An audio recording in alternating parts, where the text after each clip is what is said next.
Hello दोस्तों, राधे राधे। हम लोगों ने अपने टॉपिक को एक प्रॉपर अंडरस्टैंडिंग के पास लाके छोड़ा था और मैंने आपको सिखाया था भी कि अगर कोई भी हमारे पास कंडक्टर होगा और उससे हमें करंट इलेक्ट्रिसिटी चाहिए, चार्ज का फ्लो चाहिए, ये हमारा क्या है?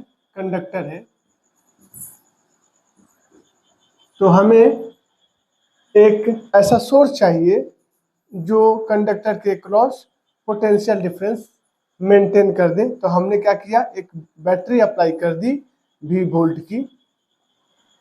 तो ये वर्टिकल लाइन जो पॉजिटिव, एक को पॉजिटिव टर्मिनल और दूसरे को नेगेटिव टर्मिनल हम लोग एज्यूम कर रहे हैं। तो यहाँ पे हमारा पॉजिटिव पोटेंशियल, यहाँ पे नेगेटिव पोटेंशियल। अब हमें पता है कि कंडक्टर में इलेक्ट्रॉन की संख्या बहुत ज़्यादा होती है, उन्हीं इलेक्ट्रॉन को हम दिखा रहे हैं। और जैसे ही हम लोग बैटरी अप्लाई करेंगे, बैटरी अप्लाई करने के तुरंत बाद क्या होगा? इलेक्ट्रॉन का मोशन स्टार्ट हो जाएगा और इलेक्ट्रॉन लोअर पोटेंशियल से हायर पोटेंशियल की तरफ मूव करना स्टार्ट कर देगा। ये अपना एक पर्टिकुलर डायरेक्शन में मोशन स्टार्ट कर देते हैं। अब जो इलेक्ट्रॉन का अगर हम बात करें तो देखेंगे कि कंडक्टर और अपने वायर के थ्रू इलेक्ट्रॉन लोअर पोटेंशियल से हायर पोटेंशियल की तरफ मूव करने लगा। तो हम लोग करंट का डायरेक्शन क्या मानेंगे? इलेक्ट्रॉन के फ्लो के अपोजिट डायरेक्शन में। इलेक्ट्रॉन का ये फ्लो दिखा रहे हैं।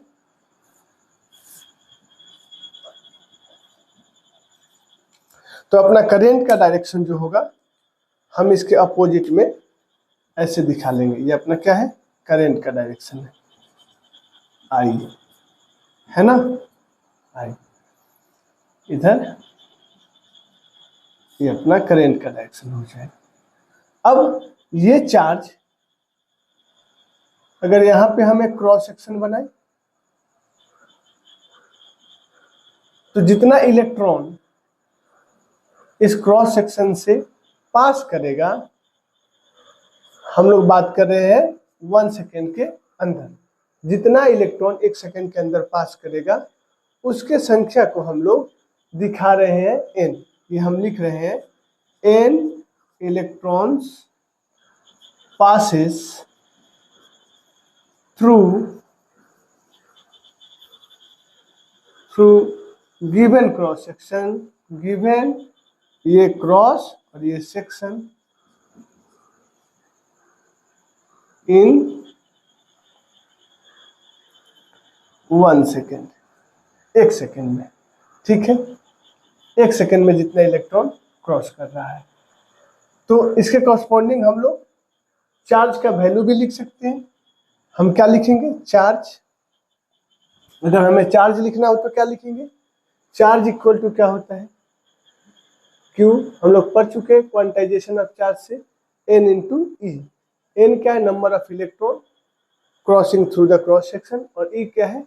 Electronic charge. इलेक्ट्रॉनिक चार्ज का वैल्यू हमें पता है 1.6 इंटू 10⁻⁻19 कूलम लेते हैं।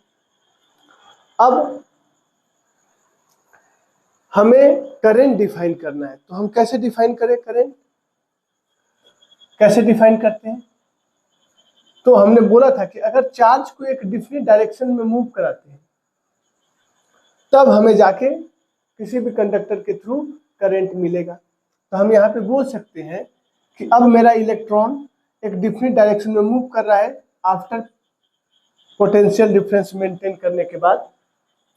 तो इस क्रॉस सेक्शन के थ्रू हमें करंट मिलेगा और उस करंट को हम I से लिख रहे हैं। तो हम कैसे डिफाइन करेंगे? The rate flow of charge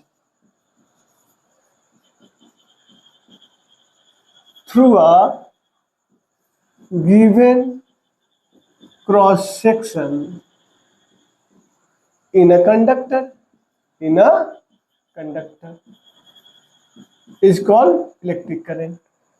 ठीक है, तो अगर रेट की बात करते हैं तो ऑलरेडी हम लोग जानते हैं रेट का मतलब क्या होता है? With respect to time. ठीक है, हमने 1 सेकेंड में देखा कि इतना चार्ज फ्लो करेगा, तो हम इसी चार्ज को कैसे करंट क्या बोल देंगे, चार्ज अपॉन टाइम, रेट हो गया, टाइम के रेस्पेक्ट में बात करें। और चार्ज कितना है, तो n इंटू ई, एक सेकेंड में इतना इलेक्ट्रॉन पास किया था, n इलेक्ट्रॉनिक चार्ज से मल्टीप्लाई कर दिया, चार्ज आ गया और यहाँ रख देंगे 1 सेकेंड, तो हमें करंट मिल गया n e। लेकिन अगर हम ऐसे बोले कि दिए गए क्रॉस सेक्शन से हमारा डेल्टा क्यू चार्ज फ्लो कर रहा है इन टाइम डेल्टा टी, तो हम करंट कैसे डिफाइन करेंगे, सर डेल्टा टी टाइम में आप बता रहे हैं डेल क्यू चार्ज फ्लो कर रहा है, इसका मतलब 1 सेकेंड में, या यूनिट टाइम लिख देते हैं, यूनिट टाइम में अगर हमारी बात की जाए तो डेल्टा क्यू और ये डेल टी से डिवाइड हो जाएगा। तो यूनिट टाइम में जितना भी चार्ज फ्लो करता है किसी दिए गए क्रॉस सेक्शन से किसी भी कंडक्टर के क्रॉस, उसी को हम लोग करंट बोलते हैं। ओके, तो हम लोग करंट डिफाइन कर लेंगे कि करंट कितना हो गया, delta Q upon del t. Easy है। अब देखिए, अगर ये डेल्टा टी पे बात करें, एक्चुअली में ये क्या है, टाइम इंटरवल है। क्या है ये, अपना टाइम इंटरवल है जिसमें अपना इलेक्ट्रॉन किसी दिए गए क्रॉस सेक्शन से क्रॉस कर पा रहा है। तो इस डेल्टा टी अगर टाइम इंटरवल फाइनाइट होता है, 2 second, 5 second, t equal to 0 से t equal to 2 second, t equal to 5 second से टी इक्वल टू 50 सेकेंड, ऐसे कोई फाइनाइट टाइम इंटरवल होता है, उस समय हम लोग जो डिफाइन करते हैं करंट को, उसको बोलते हैं हम लोग एवरेज करंट, और लिखते हैं आई एवरेज। और डिफाइन कैसे होता है, डेल्टा टी टाइम में कितना चार्ज पास किया, डेल्टा क्यू, तो इसको बोलेंगे हम लोग एवरेज करंट।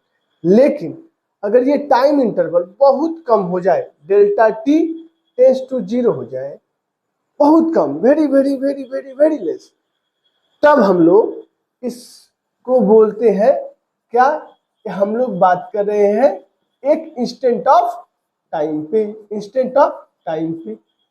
तो इस टाइप के टाइम पे जो करंट हम लोग डिफाइन करते हैं उसको बोलते हैं हम लोग इंस्टेंटेनियस करंट, इंस्टेंटेनियस करंट। क्या बोलते हैं भाई, इंस्टेंटेनियस करंट। और इसे कैसे लिखेंगे, हमारे पास स्पेस की कमी है। अब आप लोग इतना नोट करिए, फिर हम लोग अगले पेज पे चलते। अब इंस्टेंटेनियस करंट को हम लोग ऐसे सिंबल देंगे, आई इंस्टेंटेनियस, या सिंपल लिखेंगे आई। अब डिफाइन करें, कैसे करेंगे, टाइम इंटरवल बहुत छोटा हो जाता है, तभी तो उसको हम लिखते हैं डी अपॉन डी टी, है ना, डी अपॉन डी टी किसका, चार्ज का। तो ये कहलाएगा अपना इंस्टेंटेनियस करंट। ओके, अब हम लोग इन्हीं का एनालिसिस करते हैं, और इसके ऊपर हमारे नीट में भी, जेई में भी और जेई के एडवांस में भी अच्छे क्वेश्चन आए हुए हैं। हम सारे उन क्वेश्चन के कंसेप्ट को पहले अंडरस्टैंड करते हैं, फिर उसके ऊपर हम लोग प्रैक्टिस करेंगे। देखिए, अगर इसको डिफरेंशिएशन के हिसाब से देखिए, डिफरेंशिएशन आप लोगों ने पढ़ा भी होगा, ज्योमेट्रिकल मीनिंग ऑफ डिफरेंशिएशन। तो क्या डी अपॉन डी टी क्या शो करता है, तो स्लोप को, तो हम क्या बोल सकते हैं कि D q upon d T क्या रिप्रेजेंट कर रहा है, slope of Q versus time का। मतलब कि अगर हमारे पास ये यहाँ पे जो भी लिखा होता है वो क्या होता है, डिपेंडेंट वेरिएबल है, और यहाँ डिनोमिनेटर में जो भी है वो क्या है, इंडिपेंडेंट वेरिएबल है। तो हम यहाँ लिख सकते हैं कि डिपेंडेंट क्या हो गया, Q, और इंडिपेंडेंट क्या हो गया, T। तो अगर हमारे पास चार्ज वर्सेस टाइम का अगर कोई भी कर्व देता है, और किसी एक पार्टिकुलर टाइम पे, मान लीजिए हमें इस टाइम पे पूछा गया कि T इक्वल टू T पे हमें बताइए करंट का वैल्यू, तो हम यहाँ पे अपना टैंजेंट ड्रॉ करेंगे और हॉरिजॉन्टल से देख लेंगे एंगल कितना है और इस एंगल को पता कर लेंगे, ठीक है ना। तो हमें क्या मिल जाएगा वैल्यू tan थीटा, और tan थीटा क्या बताता है, स्लोप। क्या बताता है जी, स्लोप। तो हम डायरेक्ट करंट का वैल्यू tan थीटा से भी निकाल सकते हैं। तो हम लोग यहाँ से क्या लिख सकते हैं, I इक्वल टू क्या लिखेंगे, ध्यान से एकदम समझिए, बहुत इंपॉर्टेंट कंसेप्ट है। I इक्वल टू क्या हो जाएगा, स्लोप मतलब tan थीटा और इसी का मतलब हुआ dq अपॉन dt। एक कंसेप्ट के लिए। अगला देखिए, अगर हम बात करते हैं डिफिनिट इंटीग्रेशन से, डिफिनिट इंटीग्रेशन से, तो हम क्या बोल सकते हैं सर, आपने बताया I equal to dq upon dt current के विषय में, ठीक है। अब क्रॉस मल्टीप्लाई करिए तो dq equal to I dt, okay. अब अप्लाई करते हैं integration on both side, okay. Applying integration on both sides क्या हो जाएगा सर, इसको हम ऐसे लिखेंगे, integration of dq equal to integration I dt।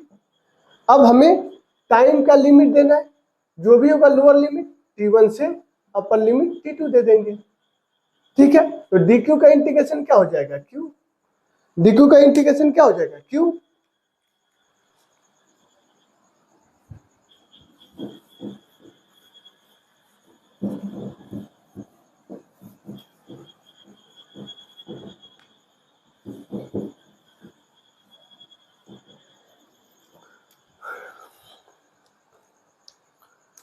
dq का इंटीग्रेशन हो गया q, और q इक्वल टू हम लिख सकते हैं integration t1 to t2 I dt। और डिफिनिट इंटीग्रेशन का ज्योमेट्रिकल मीनिंग हम क्या जानते हैं कि सर ये जो है ये अपना I रहा y एक्सिस पे डिपेंडेंट पे और टाइम रहा इंडिपेंडेंट पे। अगर अब कोई भी कर्व देगा हमें I का टाइम के हिसाब से, तो ये जो स्टार्टिंग टाइम है वो अपना t1 है और इन टाइम क्या है, t2 है। तो हम बोल सकते हैं ज्योमेट्रिकल मीनिंग ऑफ इंटीग्रेशन से, डिफिनिट इंटीग्रेशन से, एरिया अंडर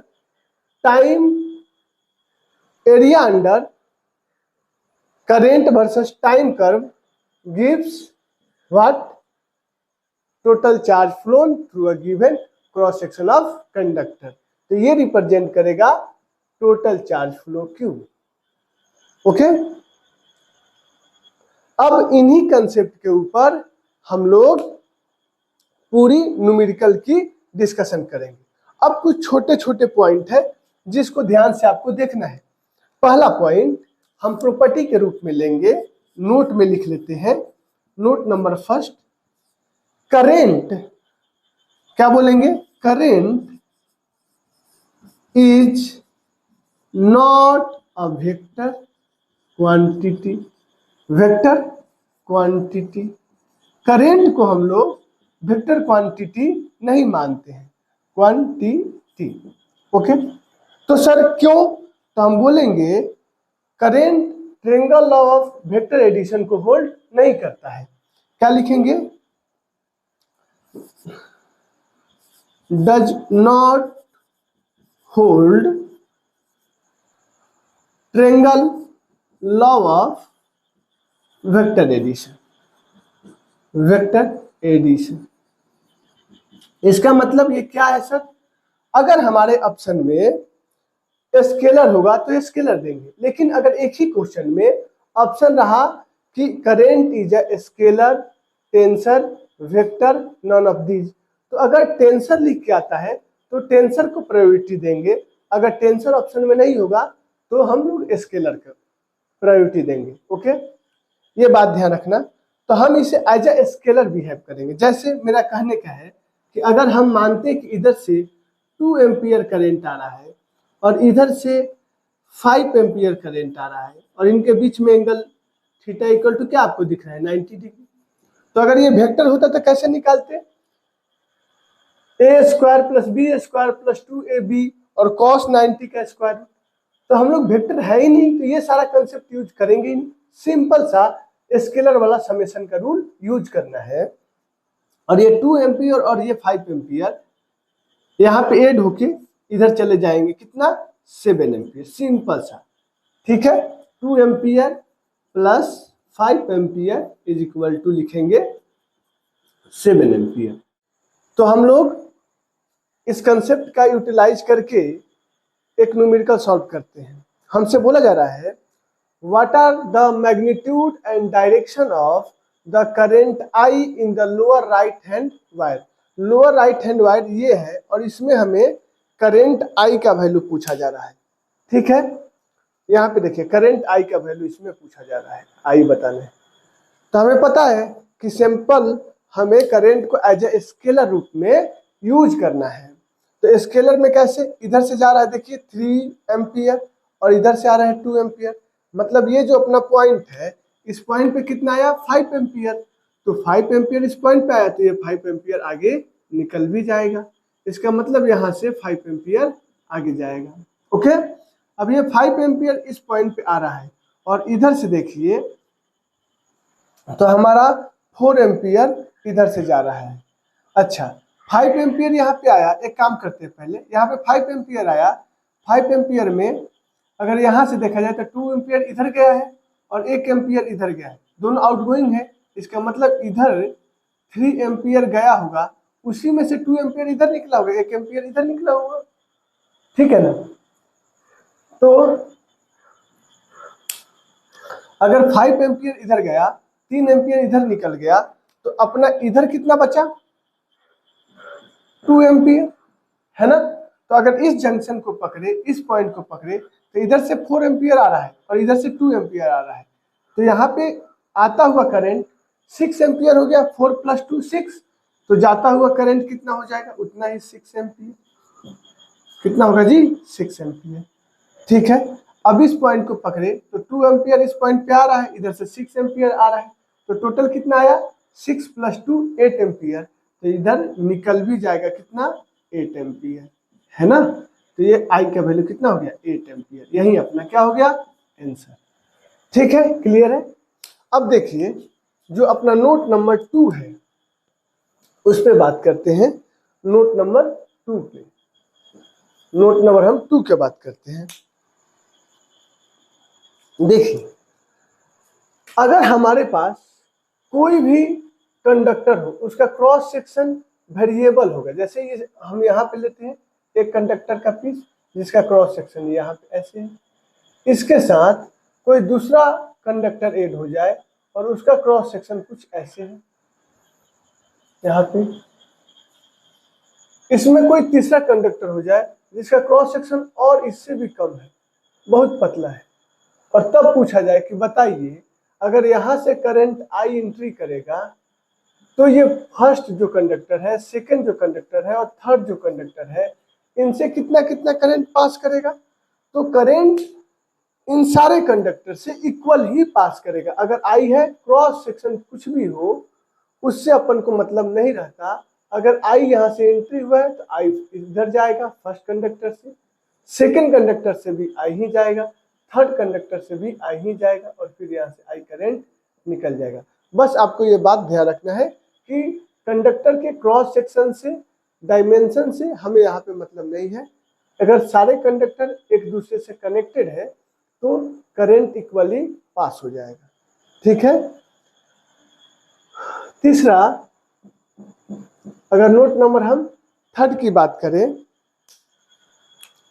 तो हमें ध्यान रखना है कि करंट का वैल्यू आई dq/dt लिखते हैं, और अगर हमसे कोई पूछे कि क्रॉस सेक्शन से कितना चार्ज फ्लो किया है वो हमें निकालिए, तो हम डायरेक्टली dq = लिखेंगे क्रॉस मल्टीप्लाई करके i dt और इसका इंटीग्रेट कर देंगे, हमें q मिल जाएगा इंटीग्रेशन ऑफ i dt, जो भी टाइम का लिमिट देगा हम t1 से t2 ले लेंगे।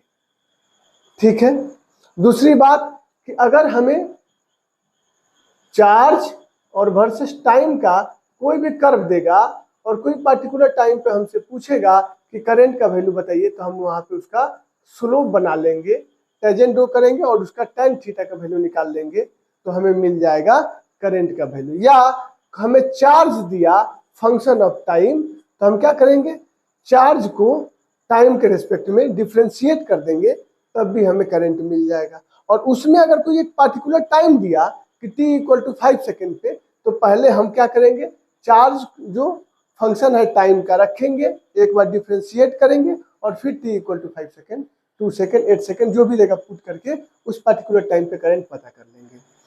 दूसरा और जो ध्यान देने वाला बात है, ये सारा पॉइंट एक ही जगह मैं बता रहा हूं ताकि आपके दिमाग में मेमोराइज रहे, कि अगर हमें करंट दे दे y एक्सिस पे, टाइम दे दे x एक्सिस पे, और तब हमें कोई कर्व दे t1 से t2, तो हम बोलेंगे कि इसका जो टोटल जो एरिया मिलेगा, जो टोटल हमारा एरिया इनक्लोज मिलेगा, ये टोटल एरिया इनक्लोज हमें total charge through the conductor जो भी पास करेगा वो मुझे बताएगा।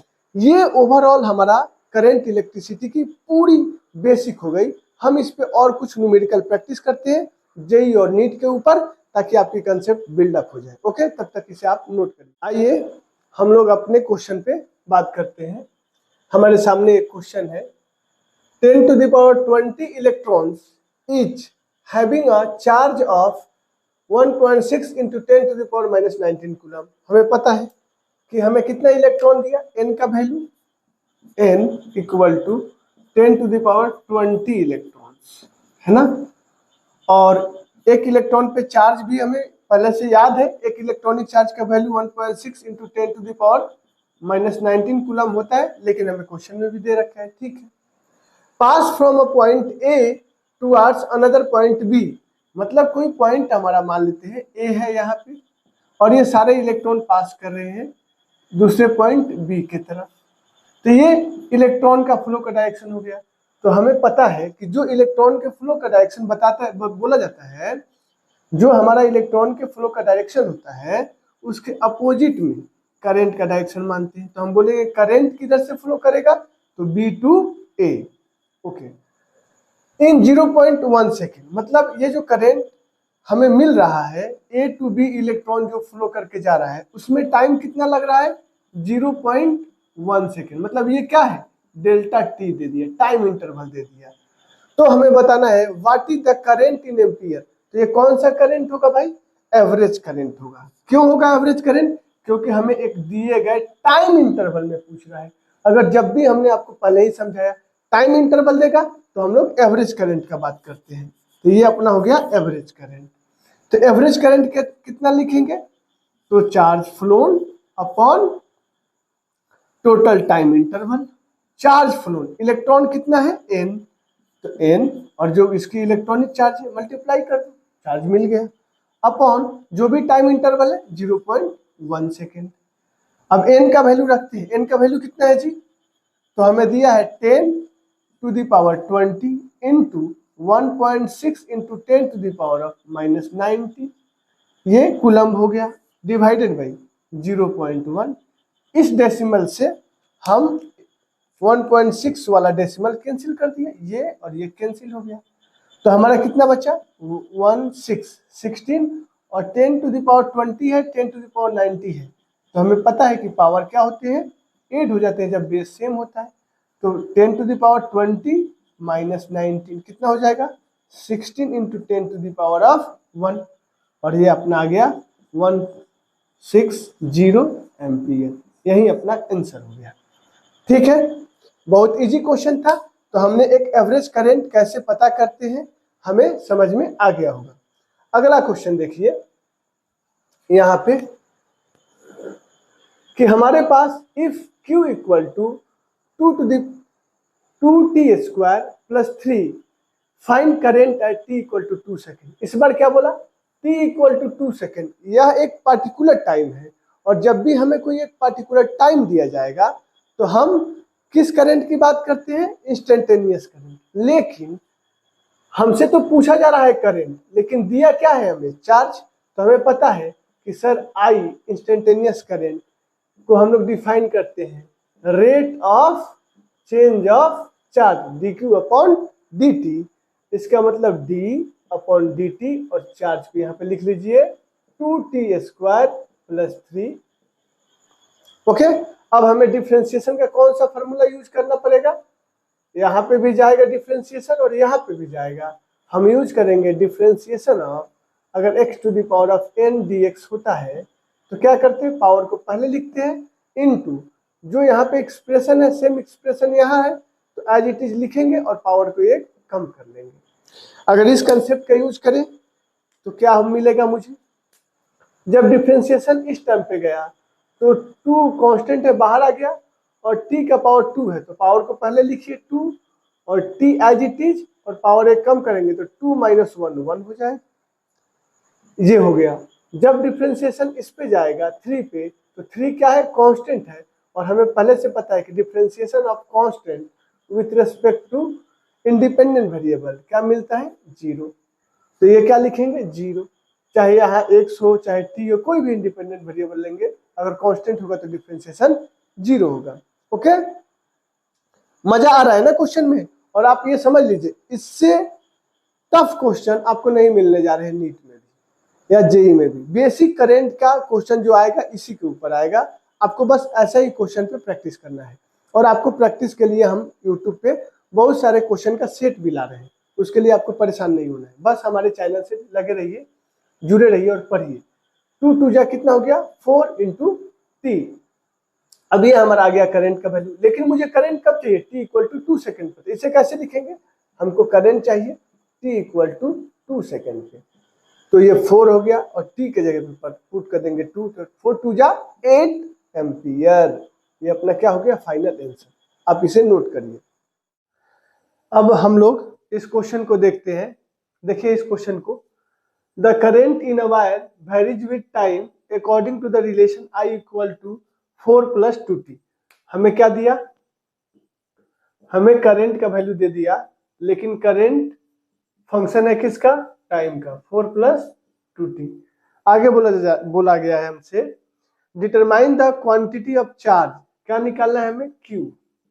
ठीक है, which has passed through a cross section of the wire during the, अब ये चार्ज निकालना है जो गिवन वायर के क्रॉस सेक्शन से पास कर रहा है जब time 2 second to t equal to 6 second तक दिया गया है इस टाइम इंटरवल में। तो हम क्या करेंगे, हमें चार्ज चाहिए, मैंने आपको बताया था करंट को क्या लिखेंगे, d q upon d t equal to 4 plus 2t। अब क्रॉस मल्टीप्लाई कर दीजिए, d q equal to 4 plus 2t d t. Okay, अब क्या करेंगे, टोटल चार्ज निकालने के लिए इंटीग्रेट कर देंगे बोथ साइड्स। अब यहाँ पे टाइम इंडिपेंडेंट वेरिएबल है और टाइम का लिमिट क्या है, 2 से 6, lower limit upper limit put कर दिया, इजी है। तो अपने यहाँ से टोटल चार्ज इक्वल टू क्या लिखेंगे, 4 बाहर आ जाएगा और dt का इंटीग्रेशन t प्लस 2 बाहर और t का पावर 1 है तो इसका इंटीग्रेशन क्या होगा, पावर में एक इंक्रीज करेंगे और फिर सेम क्वांटिटी से डिवाइड कर देंगे। लिमिट क्या हो गया, 2 to 6। फॉर्मूला कौन सा हमने यूज किया, integration of x to the power of n dx क्या होता है, x to the power of n plus 1 divided by n plus 1। ठीक है, तो यहाँ पे हमारा पावर कितना था, 1, तो एक मैंने पावर बढ़ाया तो 2 हो गया और 2 से डिवाइड कर दिया। दूसरा हमें पता है इंटीग्रेशन ऑफ dt कितना होता है, t। ठीक है, हमने इन दोनों फार्मूला का यूज किया। अब पुट करिए upper limit q equal to 4 into 6 plus 2 2 गया और 6 का स्क्वायर 36, ये हो गया upper limit, minus lower limit 4 into 2 और प्लस यहाँ पे करेंगे तो 2 का होल स्क्वायर कितना हो जाएगा, 4। ठीक है, 2 का होल स्क्वायर कितना हो जाएगा, 4।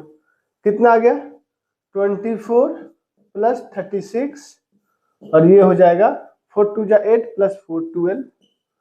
ठीक है, तो 6 4 10 और 3 2 5 6 माइनस 12 कितना हो जाएगा, 48।